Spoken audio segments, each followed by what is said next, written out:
बेखबर खिवैया मेरी नैया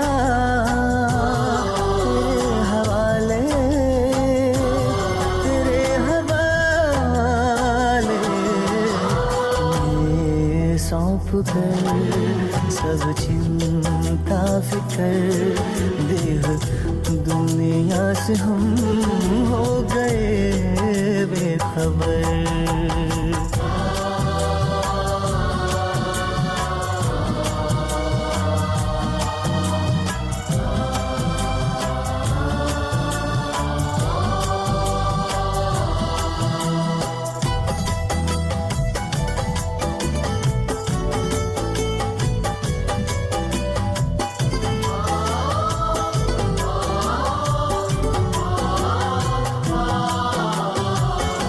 सोचूं भी क्या सोचने से भी पहले बन जाते काम मेरे करने से पहले।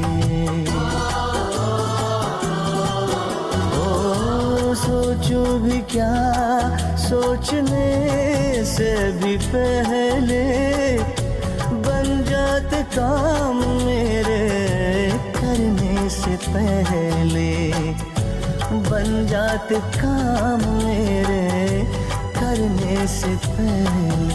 ऐ खुदा दोस्त तारीफ क्या मैं करूं, ऐ खुदा दोस्त तारीफ क्या मैं करूं। ये सब है तेरी खूबियों का असर खिवैया मेरी नैया तेरे हवाले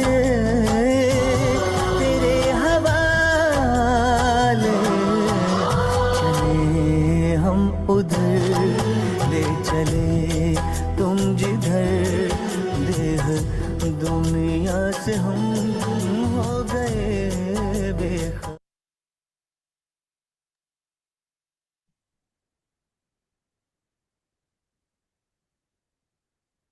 Om Shanti, Sister Jayanti. Om Shanti Arunaben and everyone else. Wow, beautiful. So a big welcome back to the revision. And you've been flitting around the globe very gracefully, and we can see your lightness. I would say, Jayanti Ben, that you're becoming Bapsaman. I think I have a long way to go. No, I can see your lightness, you're letting go. And I was also seeing that, you know, your relationships with Bharat and Bharatvasis, and then balancing that with your relationships with all of us in the West. And not only that, but I think all this training that you've had, I think you would say it's to play this role, this very magnificent, gracious, majestic role. And I think you're playing it really well. So welcome. No, I've had so much from Baba, Dadi, all the Dadis. It's really a blessing. Yeah. So over to you. Thank you. A beautiful Murli of the 18th of January yesterday. And it's the start of the new millennium, 2020. And we've had, of course, through the years, 47 different Murlis of the 18th of January. But this one seems to be rather special, Baba sharing very deep secrets within that. And so, yes, Baba always mentions how it's the day of power, it's the day of love, and this time the powerful father meeting the powerful children on the day of remembrance, but also talking about handing over all the powers, making a will and giving the willpower to the children who are the instruments. And it seems to have been a special gathering of those who were the original group, the jewels, the Dadis, and maybe some of the Dadas were there too, but also the original jewels of service that came in the 50s. So Jagdish Pai, and then following on many, many others, including, of course, the sisters, Didi Mohini, Didi Sudesh, and all the major teachers of India who some have become avyakt, some are still around. And so it seems to be a Murli very much directed towards them. But of course, today we take it for ourselves also, because Baba gave us a very, very specific task in this Murli. And so in the first instance, Baba commenting on how, although it was very few people who were there in front of Baba when Baba flew away, and with Drishti, he was handing over his powers to Dadiji and the others who were around. But Baba said that it wasn't just for those, it was for the whole group. And in that, Baba commented how whatever special powers they have received, not through their own effort, but through God's love, God's blessings. So it was effortless to come to that stage of having extra power at that time, which is true. Imagine they'd been living with Baba all those years, 33 years, and everybody expected that we'd go home together. And then suddenly, Baba flies away.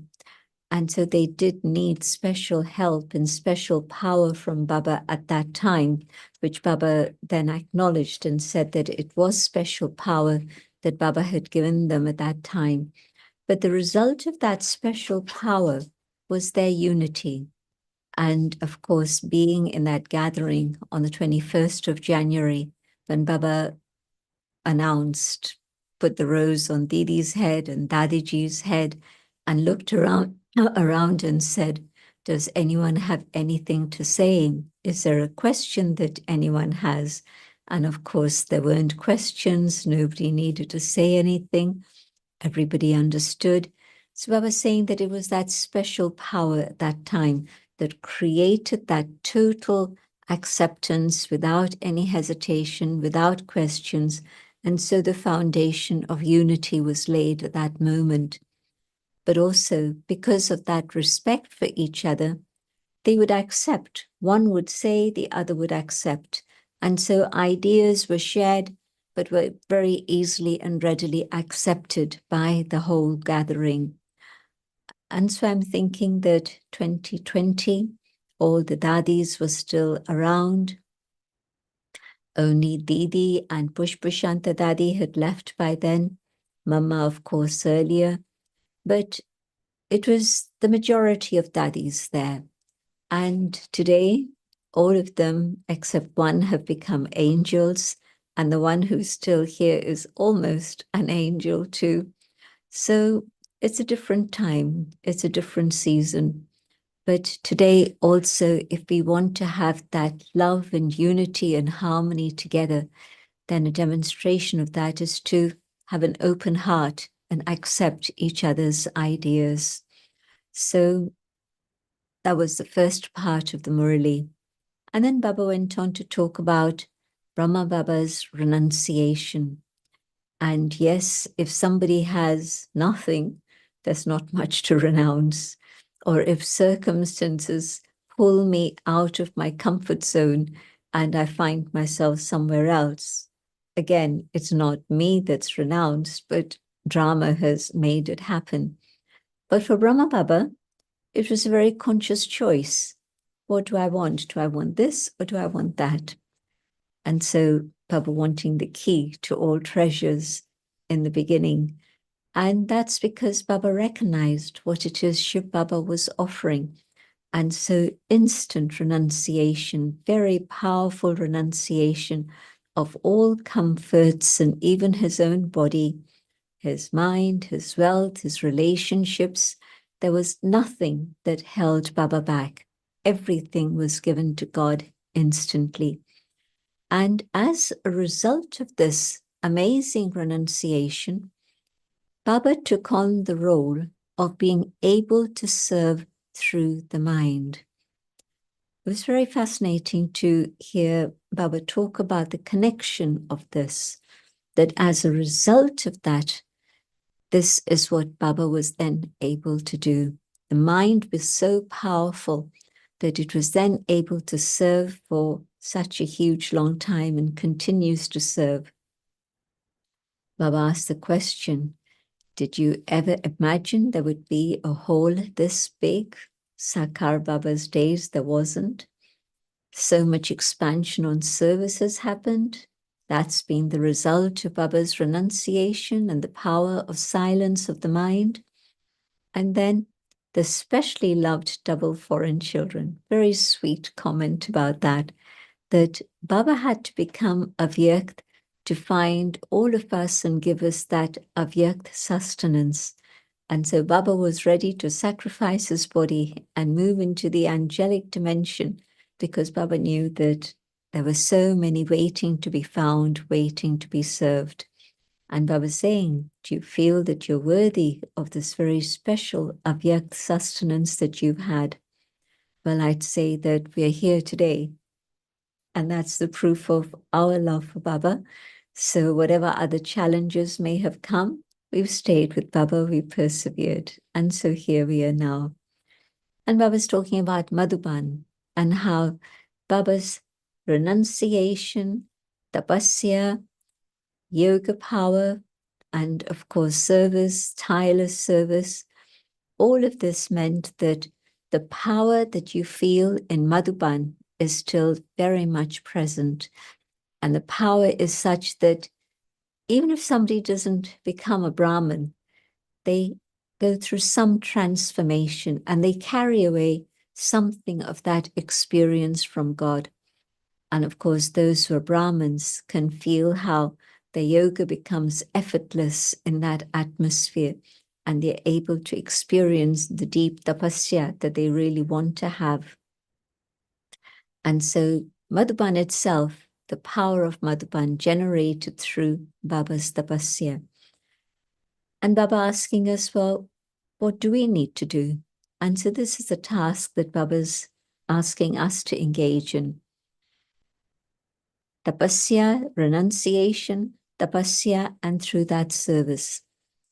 And the real tapasya, the concentration, the focus of mind and intellect.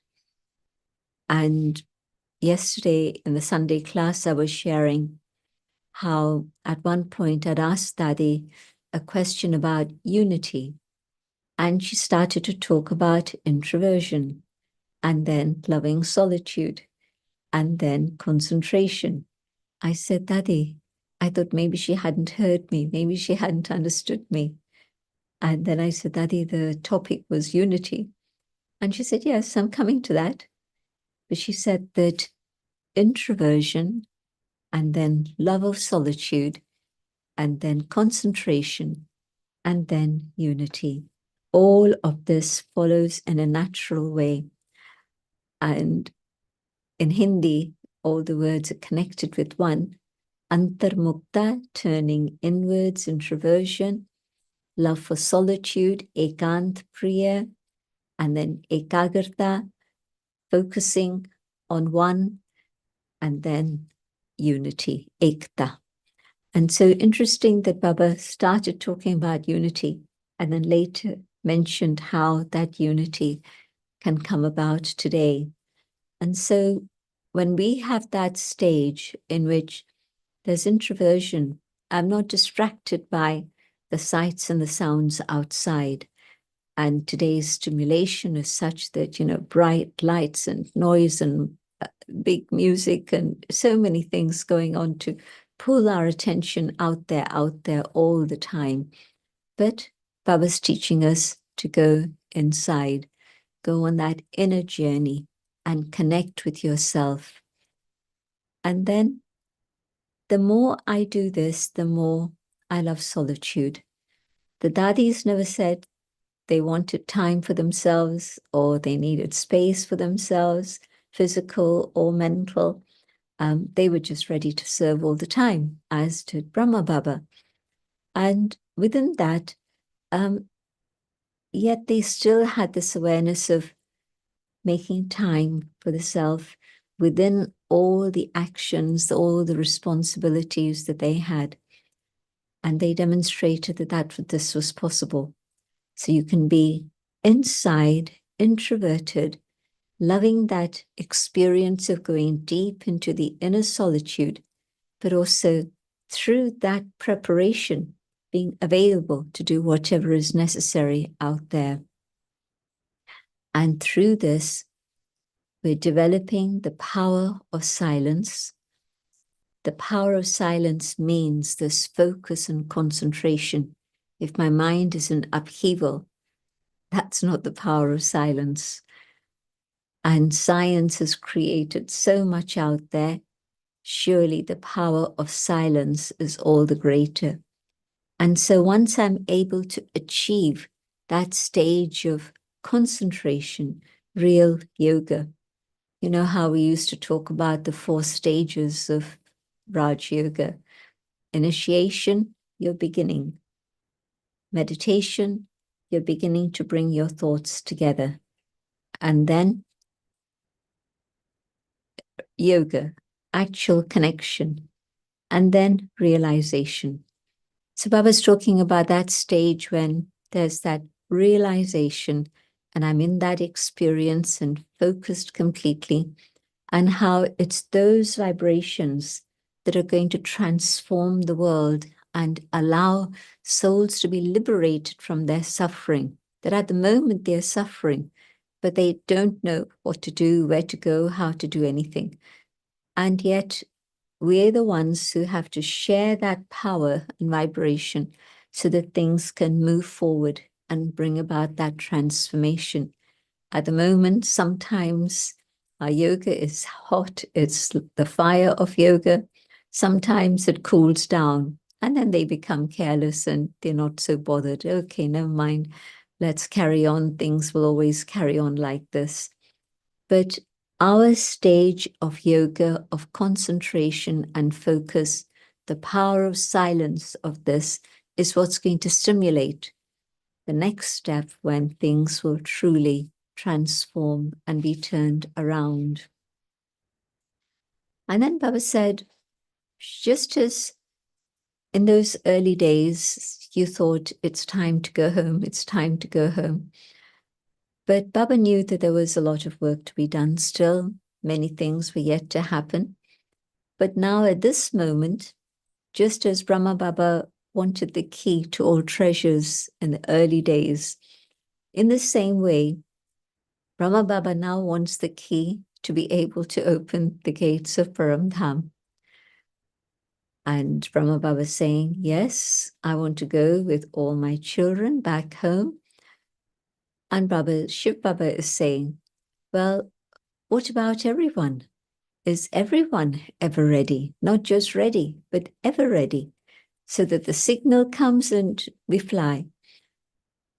And the response seems to be that we're not ever ready. And Brahma Baba is saying, well, you know, just as you fix your dates for conferences and things, surely it's time for you to fix the date for your journey home again. And Brahma Baba is telling Shiv Baba, get them to fix a date and give you a date. And if a date is fixed, then it'll happen. But Shiv Baba is seeing that the children are not yet ready to give a date. And then Baba is saying that, well, if it's only 1 or 2 or a few who go home, over whom will you rule in the new world? There has to be everything in place for the new world. And so make sure everyone, not just a few, are ready, but everyone is ready. And then through those vibrations, there will be that transformation. And then Baba was speaking to the people from Rajasthan. And yes, very specific, very good instructions about doing service. Rajasthan is one of the most traditional societies in Bharat. And so women even today have the veil over their faces. And so Baba's talking about the land of kings, Rajasthan, but also Baba saying very specifically, political figures will come and go, but serve the business people. And if you serve the businessmen, they will then come with all their family, and the women will be able to take benefit also, whereas before perhaps they wouldn't have. But the other very interesting thing is, all of you did service and you're getting blessings for that. And even if somebody did service in an incognito way, you're not known, you're not recognized, but you've done service with your heart. Because you've served with your heart, you get blessings from others from their heart also. So, for example, you might never know the names of the people in the kitchen, and certainly you would never know the names of the mothers who made all the chapatis, whether it was flavored chapatis or it was whatever type of chapati it was. And so they did that incognito service, and they did it with their heart, but you enjoyed the fruits of their labor. And so you don't know who it was. You don't know who to thank, but the blessings that you're sending from your hearts touches their hearts also. And so don't worry if names are not mentioned, thank yous are not said, it's okay, because drama has its own mechanism, and you do something with love, and the return will come back of blessings also. And a very, very lovely point that the easiest form of doing services, give blessings, and receive blessings in return also. And in terms of giving blessings, don't wait for the other to say something or indicate anything or do something, but you be the first. Just give blessings, and sooner or later those blessings are going to come back to you. But even if they don't, in terms of any visible form, the fact that I've given blessings means that my heart is light and easy and happy, because I've done that which I need to do. I've done that which is right. And if I do that, then my heart will always be filled with joy, and I'll be able to feel the blessings that have come to me as a result of that. Then, of course, Baba being told about people doing service at the pilgrimage sites, and Baba saying very good service, tireless service, and Baba also mentioning that, well, when you've served people at pilgrimage places, that's a time when they need a lot of help and support. And so give them visions, give them your support, give them your help at that moment. And then Mauritius has received an award for national unity. And the sisters were telling me about this in Mauritius a few weeks ago. They said there were riots going on. This was in the 80s. And then Baba's talked about it in the year 2020. That must have been another time of similar things happening. But certainly in the 80s, they said that you could not go out because you'd get caught in the crossfire, one section against another. And Brahmakumaris, Baba says, love everyone equally. So we weren't caught up in that political scenario on any level, but people would come to the center, they would come and experience peace. And the fighting was happening just outside the center, because it's in quite a prominent place in Katrabon, but the main center. And so it's incredible that Baba's house became a place where everyone knew it was going to be a place of peace. It wasn't going to be belonging to this side or the other side, but it was a place of peace for everyone. And so Baba acknowledging the VIP service that Mauritius has always done, and the service of the community, but especially this, that with their yoga power, they've been able to receive this award of bringing about unity amongst all people in Mauritius. So, as I say, an 18th January Murli with new secrets that Baba was opening up So very fascinating, Murli. I'm sure you'll enjoy rereading and rereading it again. Yeah, thank you, gentlemen. Very lovely synopsis of the Murli. I was waiting for you to touch upon this. Maybe you remembered it but missed it. So Baba said, learn the secret of each one's nature and make everyone happy. Do not say that such ones are always unhappy. You yourselves have to know their secrets, feel their pulse, and then give them the medicine of blessings. Could you elaborate, please? It becomes so easy for us to be dismissive of somebody and say, well, you know, they're always like that, so why should I bother with anything? Okay, they have difficult nature, difficult sanskars, but can I know that, okay, this is their nature, but I know that. So why am I going to stop giving blessings when Baba's asked me to give blessings to everyone? Can I give them blessings instead of expecting them to change? And then I say, well, that's lovely. But no, even though they're stuck in whatever situation they're stuck in, their sanskars, their nature, whatever it may be, can I follow Baba's instruction to me and not let it become a bargain or an agreement? You do this, then I do this. No. Baba's blessed me, given me blessings to share with others. Can I approach them and just give them love and blessings? And that will be the medicine that will then help them change. And so that was really a very powerful point that Baba gave. Yeah. So you have to kind of come out of wanting yourself. I mean, I think many times we're waiting, right? We're waiting for others to do something for us when we need to. Yeah. Yeah, no, you can't do that anymore. I think if I remember, I want to become Satupradhan. I want to be complete and full. I cannot wait for others to do their bit. And then I'm going to give them my support, my encouragement, my love, or anything. But whatever they're doing, I don't have time to stop and look. You know, if you're running in the race and you stop and look here and look there, dozens will have gone past you. But I want to reach my destination. So I'm not going to look here and there anymore. I just want to keep moving forward and not notice the side scenes.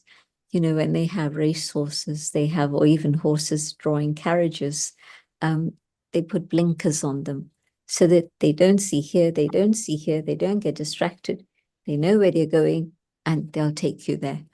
And so the soul has to, at some point, accept that everyone's role in the drama is totally different. And I'm responsible for myself. At the end, I won't say to Baba, I can't say to Baba, because they were doing that. This is why I did this. Not possible. At that moment, you're stripped. No excuses can work. Just me and Baba. And what is it that I'm responsible for? And did I fulfill that responsibility? Yeah, gentlemen, that's the theory. If that's how the theory has to become practice, then this is how you become Satupradhan.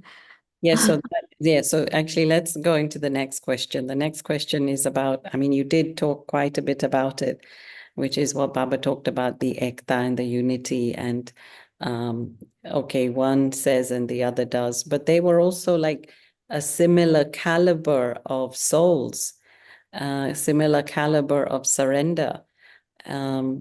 What are the qualifications of I want to catch you up on that. Out of the 400 who surrender, how many were of that top level caliber? It was only about 25, 30. We can mention those names, all the Dadis we knew by name, but there was still a few hundred who were there. And so it's not that they were only that level. Some were of that level, but others were number-wise according to their own stage. And they were not segregated. You know, the 60 Kumaris who lived together in Kunj Bhavan, it was first grade, second grade, third grade, everyone together. And they were working together. They had to do, you know, kitchen duty, this duty, that duty, and it was all together. But then was it time, Jayanti? Was it that was the time Baba left? And so they all realized they have to kind of bundle together. Do you think time was a factor? Drama was a factor? Definitely, because Baba himself said that that unity of that gathering that happened immediately after Baba had gone, within those few days, that was special power from Baba, because Baba had to give them that strength to lay the foundation. And of course, they were ready to do it. They didn't at that moment say, but what about this, that, and the other, and the other. It's happened, Baba's avyakt, Baba's put these two in charge. And yes, those two also reached out to the other Dadis to bring them close and make them into a gathering in which they would discuss things.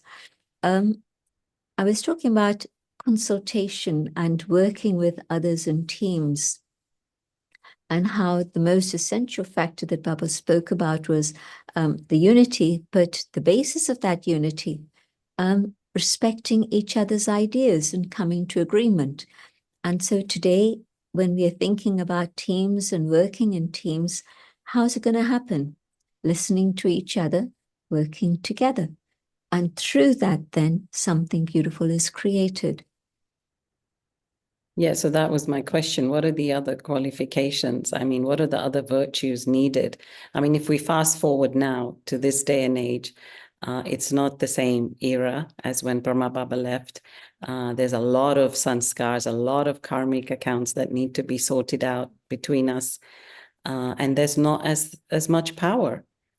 So yeah, tell us what we need to as a group. You're saying teams, but even as a family, like how to get to this stage of accepting each other. The 4 steps that I mentioned earlier,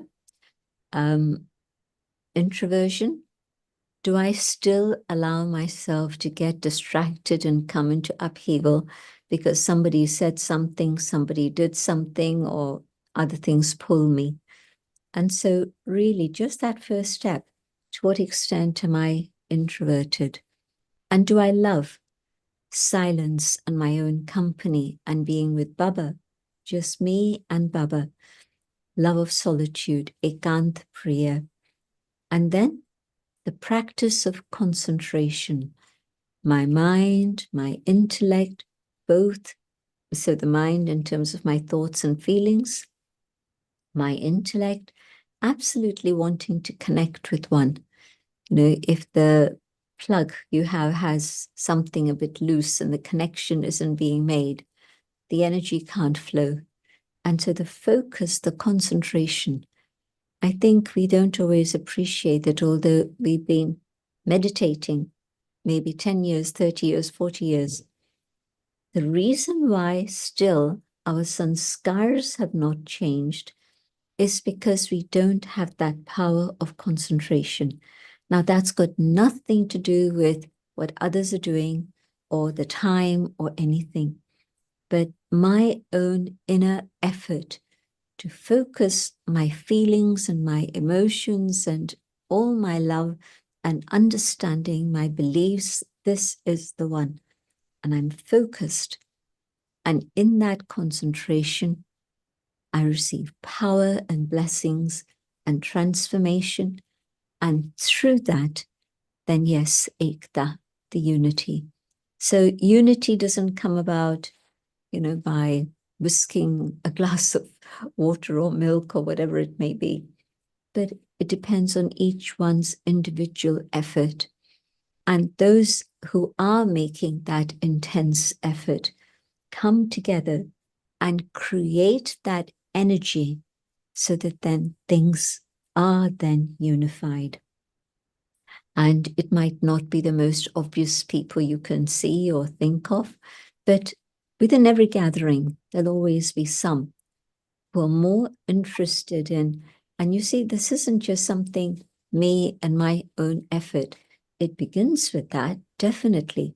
But the outcome is unity, my relationship with others, and the way I treat them, and the way I see myself also. Am I content inside? Then my behavior will be filled with that contentment.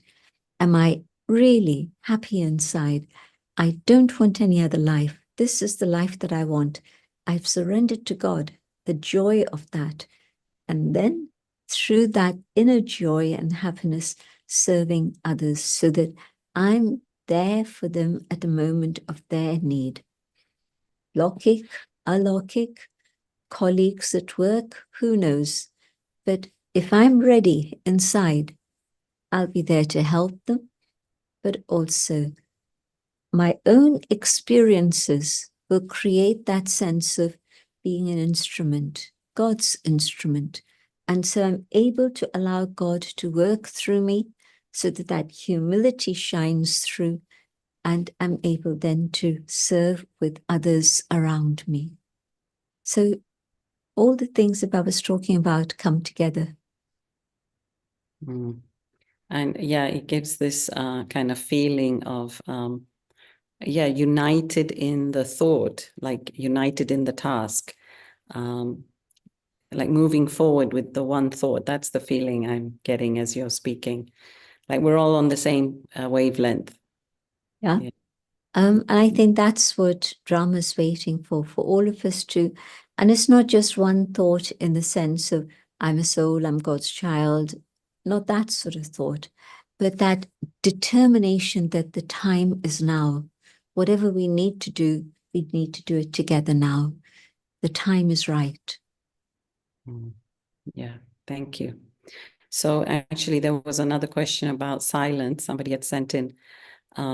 So Baba had said, Sister Jayanti, that we need to experiment on our bodies with the power of silence. And so Brahma Baba would have done that a lot. So what is this practice? I mean, silence, okay, silence of thought, but then how to silence, how to kind of make the body, melt, disappear? How are we using the silence to become angelic? I think if I'm using the power of silence, then my body is going to cooperate with me in terms of what it is I need to do in service. And everybody's had a glimpse of this. There's an opportunity that's there and you haven't been feeling well physically, emotionally, maybe, whatever. But you know that you're the instrument and you get yourself ready. And there you are. And Baba does his work in an amazing way. So can we do more of this? In the sense, not just when I'm on a platform to give a talk or whatever, but can I take Baba's love and light and I'm detached? And I can't do this if I'm attached, but I'm detached from the body, ashariri. I'm aware of the existence of soul and body being separate.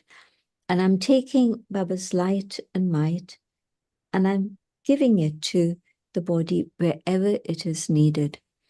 And if there isn't a specific need, well, lucky you, and you just surround the body with that light. We've heard this word ashariri many times, and yes, it does mean detached from the body or bodiless. But what Dadi had shared was that it was through this experience that Baba was able to sit upright without a backrest till 90. Baba was able to manage without glasses, reading glasses, or distant glasses. So Baba's mastery over the body was with this power of yoga.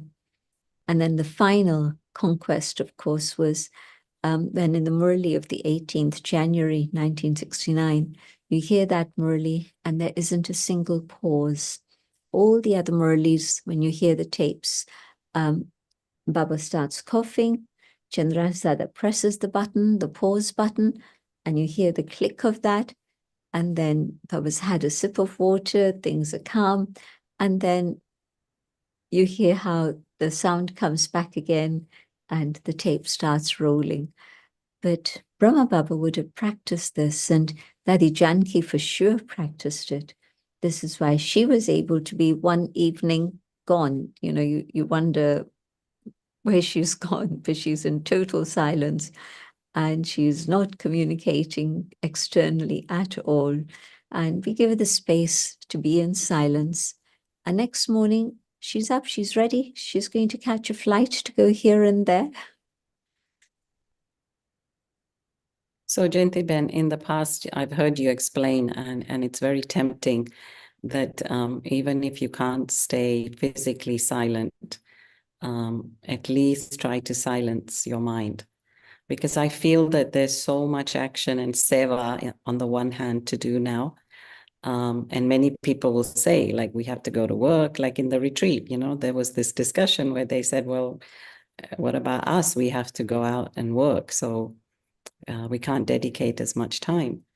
But do you want to talk a little bit about what we can do if we can't do the other?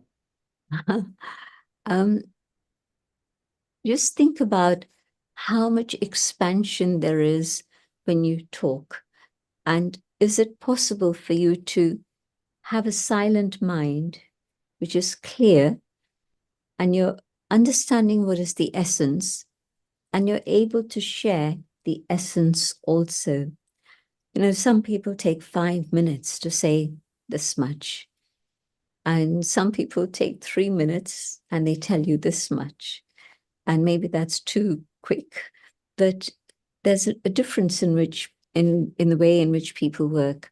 But can I find that path that's comfortable for me, in which my mind isn't overthinking, and I know what it is that needs to be communicated, and I'm able to come into sound and communicate that, and then clearly, explicit, without forgetting, oh, but I forgot about this, I forgot about that, oh, what about this, what about that? No, a mind that's focused on the essence. And I want to spend as much time as possible connecting with Shiv Baba. I'm going to train myself to find what is the essence, share that concisely, and people get to know that this is a person who wants things to be in essence rather than a lot of fluff and embroidery along the way. So I think that that's one way. Just keep checking. Can I see the essence and grasp that and share that? The other thing is, can I also know that there's no need to say too many things? If somebody's already mentioned something, do I have to repeat it? So all of these things mean that I'm just very attentive to my energy of the mind. And if I'm attentive to my mind energy, my words will be concise and my actions will also be, again, without a jumble. I know what I need to do, I get on with it, and I do it. Yeah, that's great, gentlemen. I see also how you never complain. You never, I mean, you have so much to do, but yeah, you never uttered these words. I mean, it's a good lesson to learn. So what about the Dadis, Sister Jayanti? Did they feel that they needed to communicate about somebody's weakness or some problematic nature in order to kind of make others, you know, aware of it? Did they get into that kind of talk or chatter? I remember coming back from a trip and it had been lots of different things that had happened. And I thought that the next person who was going to go, I went for a short time, but this other person was going to go for a longer period of time. And I thought I needed to give them the background. That was how I put it. I need to give them the background so that they understand what sort of situation they're getting into. And I said to Dadi, I think I should meet so-and-so to tell them. And Dadi said, why? And I said, so that they can prepare to be able to deal with it. And Dadi said, you'll be polluting their mind. And so I said, I shouldn't tell them. And she said, no, you shouldn't. And so I didn't. And the person got there and gradually understood everything anyway. And so, yes, I could see the wisdom of that. If I had primed her on what I'd seen and heard and how she had to be careful about this thing, that thing, and the other thing, she would have gone with a very polluted outlook. But she went with a clean, fresh vision. And gradually she understood what was needed to be done. So you don't need to tell somebody about somebody's weaknesses A to Z. But yes, there are situations in which here and now we are involved with, and we both need to work together and be on the same page. So yes, maybe I share a little and the summary, but you don't need to get into detail and a lot of information. So somebody's actually asking, like, what about Sister Jayanti when the body is weak, and it's not really possible to be in union with Baba, especially say after strong surgery, a difficult surgery. What do you suggest at that time? I would say that's actually the time to practice, because people are going to leave you alone. They know that you need time for recovery, and they're not going to be demanding your time, your attention, your energy. And so even though it's challenging, this is where, with willpower, even if it's just a few minutes, let me focus, and then I get distracted. It's okay. Let me gently come back to it. And so can I make sure that I am practicing and I am connecting and drawing power every moment that I can? Because these are precious moments. I don't know what the future holds, how quickly things will erupt and what's going to happen, where we'll be. But now we have the possibility of actually working on ourselves and preparing ourselves so that when there is a difficult time, whether it's surgery or whether it's just a crazy situation of the world, but I bring back my mind to Baba again and again so that I'm creating that extra power that I need. Lovely. So in one of the Murlis recently, avyakt Murlis, Baba talked about carelessness and laziness. And I'm sure we're all guilty of it to a certain extent. So what is a strong motivator to overcome laziness and carelessness? Recognizing how precious time is. And I'm not even thinking about transformation, destruction in that way, but now at this moment, it's precious. And if I'm letting it slip out of my fingers, that sand is never going to come back into my hands again. The sands of time will have slipped through my fingers. And so when I remind myself of this, that this moment is now when I can do something, let me do it. Would you like to share with everyone here what were those 3 things that you were told, like not to be part of the golden group? I think that would be interesting for everyone here. When I was leaving to go to Madhuban in October 68, 68 October, I was leaving Pune to go to Madhuban with a suitcase of white clothes to say to Baba, Baba, I'm ready, you can send me wherever you wish. Then Dadi couldn't come with me. She'd gotten unwell. And so it was late night, and she'd asked me to stay the night at the center. She'd been busy all day, even though she was unwell. She was on her bed, meeting different people, giving different instructions, sorting out things. So I'm there and she says, I want you to remember these things. One, if you're asked to do service which you feel is above you, you've never done it, you can't do it, don't say no, say yes, because you learn and you'll be able to manage things. And if you say no, you're shutting the door on learning. So say yes, and Baba will teach you, and you'll be able to move forward. If somebody asks you to do any other service and you feel it's below your dignity, it's too inferior for you, don't do that. Still say yes, because there's a reason why that opportunity has come to you. And so there's things to be learned from that also.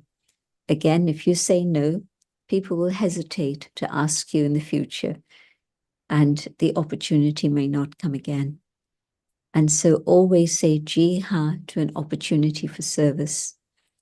And the second is never be part of the golden group. And what Dadi meant by that was that already early days in Karachi, there was a little group that had gathered together to criticize Baba and Mama and the other Dadis and say, but, you know, we should be given power, we should be given a role, we should be doing this, we should be doing that. Complaints and gossip about the yagya. And of course, at some point of time, this golden group left the yagya. And so she said, never be one to be part of gossip or criticism, the golden group. And the third, she said, don't waste your time. Make sure that you're always using your time in a constructive way. And so these three lessons were very powerful, and they've stayed with me, and they've been enormously helpful.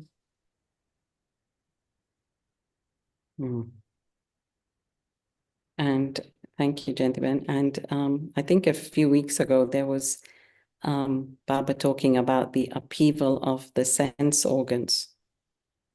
But at the same time, I think Baba was asking us to remain peaceful inside. So again, how to do that? How can we have one thing happening to the body, but the soul is experiencing something else? The practice of detachment is something that starts from the day you hear the lesson of the soul. Then to what extent you've taken it seriously and you've continued to practice this is number-wise. But even at this time, the body's okay. The body maybe has a few things to go through, but not so much. It's not the sort of upheaval of the body. Practice detachment, practice detachment. I, the soul, separate from this physical vehicle of mine. And this practice at that time, when the body is going through upheaval, will help enormously. But also this practice will also help when there's natural disasters happening around me and chaos of nature moving to its peak. We are seeing more and more natural disasters coming faster and faster.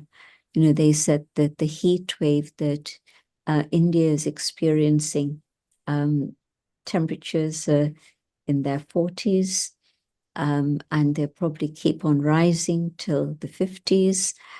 And so they said that this sort of heat wave would come along every few years. Now it doesn't just come every few years, it comes a few times or several times every year, and not just Asia, but also Europe. So expect the summer in Europe to be long and dry and hard. But yes, we know about it. So we know that this detachment is absolutely vital to be able to keep my mind cool and even to keep my body cool. So practice the things that Baba teaches us. So does that also apply to like, you know, sexual urges? And I mean, I think when Baba says upheaval, he also means that it's not just the sickness. So it's more soul consciousness then, isn't it? What's It is. It's absolute stabilizing myself in soul consciousness and coming to that awareness that I am separate to the body.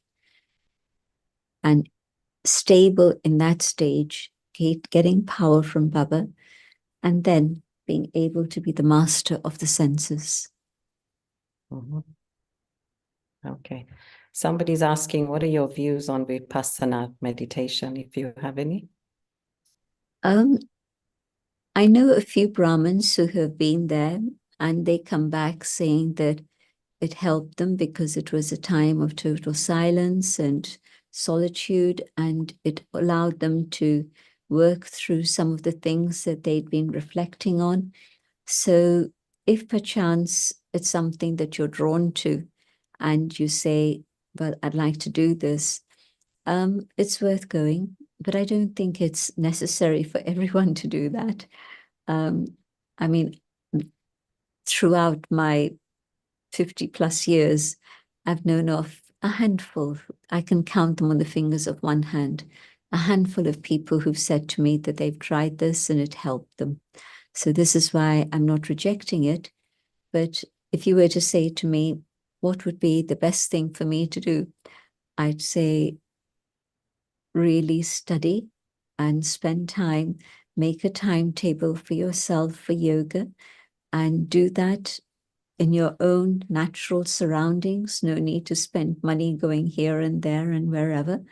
Yes, going to Madhuban, I still feel is important. I'm going there once a year to take benefit. But find for yourself a mechanism in which you can have a day off, 2 days off, 3 days off, in which you can really do that silence bhakti for yourself at home.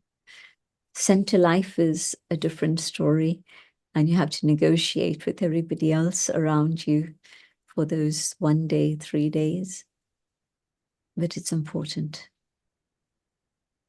Yeah, so we were going to finish, but there is this question. What is upheaval of the sense organs?